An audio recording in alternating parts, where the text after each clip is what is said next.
பாட்டு படிச்சேன் சங்கமே ஞான பேக்ரவுண்ட் மியூசிக் ஸ்டாப்.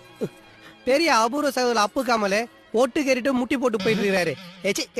நீங்க எங்க நடிக்கிறத நிறுத்தினீங்க? எங்க இன்னும் நடிச்சுட்டா இருக்கீங்க. நீங்க திரையில நடிக்கிறது இப்ப தரையில தான் அதிகமா நடிக்க. தற்குறின்னு சொல்றீங்கல்ல, இந்த தற்குறிகள்லாம் ஒன்னா சேர்ந்துதான். அதுல ஒரு பாலம் இருக்கா, அந்த பாலம் தாண்டி அப்படி வந்தேன்.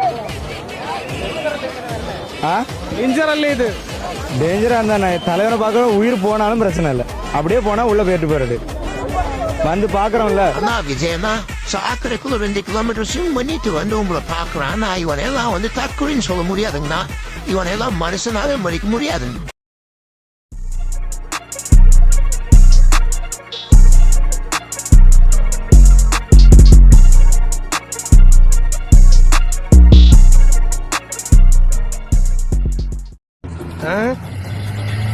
பிரச்சனை நமக்கு அந்த ஹோட்டலுக்காரங்கடா. இந்த மஸ்கிட்டோ மது நடுவுல பூந்து ஆட்டின்னு இருக்கிறான். டேய் மர்போகி வாயா, வீணாய வழியில குறுக்க வராதா. முடியாது. 2 பேருக்கு நடுவுல தான் போட்டியே. ஒன்னு டிவிக்கு, இன்னொன்னு டிஎம்கே.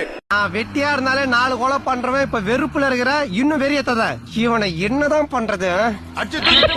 இவன் உள்ளூர்வன எப்ப அடிக்கலாம், அவனை முதல்ல அடிக்கணும். எல்லாம் முடிட்டோம். இவனை வெந்நீர்ல முக்கி பெரிய சைஸ் பய நாய்க்கு ஊத்திடலாம்.